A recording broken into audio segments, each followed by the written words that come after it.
باپ کا انتقال حضور کے اس دنیا پہ قدم رکھنے سے پہلے ہی ہو گیا تھا۔ ابھی شکم مادر میں تھے کہ حضرت عبداللہ کا انتقال ہو جاتا ہے۔ در یتیم پیدا ہوئے ہیں۔ 6 سال کی عمر میں ابوا کے مقام پر ریت کے ٹیلے آئے تو وہاں سیدہ آمنہ کی طبیعت خراب ہو گئی، اور پھر لمحے بھی زندگی کے آخری ہیں۔ سیدہ آمنہ نے محسوس کر لیا کہ یہ میری آخری سانسیں ہیں۔ سیدہ پاک نے حضور کے سر پہ ہاتھ رکھا اور روتے ہوئے کہا کہ بیٹا، ہر نئی چیز نے پرانا ہو جانا ہے، ہر باقی نے فنا ہو جانا ہے۔ میں بھی جا رہی ہوں، وَذِكْرَ باق وَوَلَدْتُ طُہْرًا، لیکن میرا ذکر نہیں مٹے گا، اس لیے کہ تیرے جیسا ستھرا بیٹا چھوڑ کے جا رہے ہیں۔ یہ آخری لفظ تھے سیدہ پاک کے کہ سیدہ آمنہ سلام اللہ علیہا کا انتقال ہو گیا۔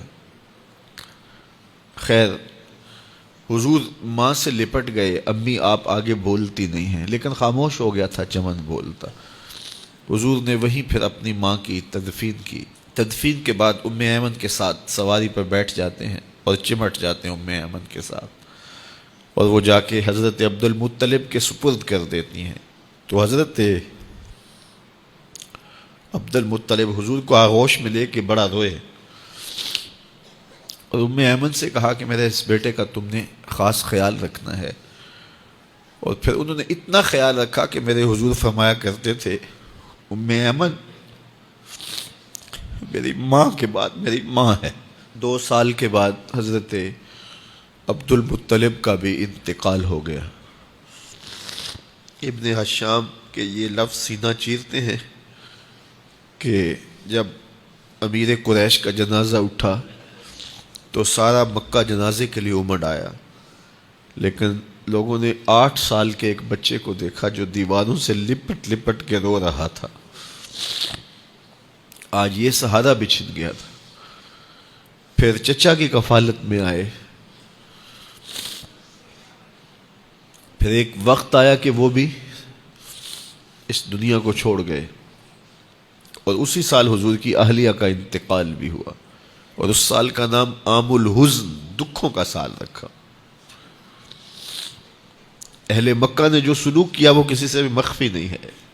پتھر مارے، گڑھے کھودے، کانٹے بچھائے، اجریاں ڈالی، اپنے گھروں کے کوڑے لا کے حضور کے گھر کے سامنے رکھ دیے۔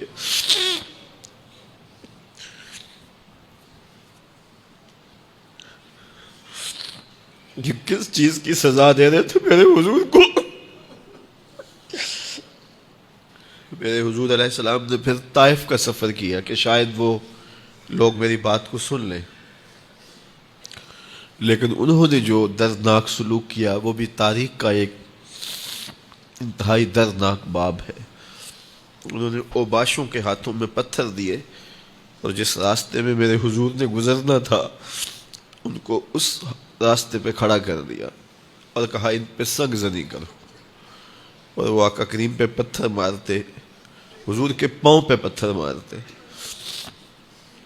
آقا کریم علیہ السلام پاؤں اٹھاتے تو وہ دوسرے پاؤں پہ مارتے، پھر حضور شدت درد سے بیٹھ جاتے تو ان کے 2 غنڈے دائیں بائیں سے آگے بڑھتے اور حضور کو کندھوں سے پکڑ کے اٹھاتے، پھر سنگ باری کرتے۔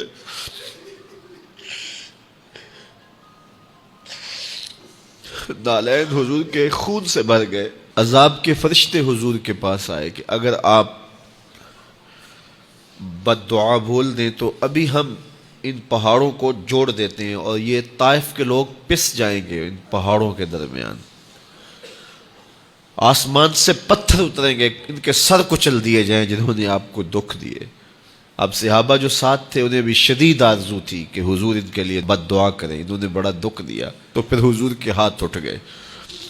صحابہ کا خیال یہ تھا کہ ابھی حضور کی زبان کھلے گی اور بد دعا کے لفظ نکلیں گے اور یہ پیس دیے جائیں گے، لیکن جب وہ لب کھلے، وہ پتلی پتلی گلے قدس کی پتیاں، وہ لب ہائے دور جب کھلے تو لفظ کیا تھے؟ اے اللہ میری قوم کو ہدایت دے دے، یہ مجھے جانتی نہیں، اور کہا کہ مجھے ان کی نسلوں سے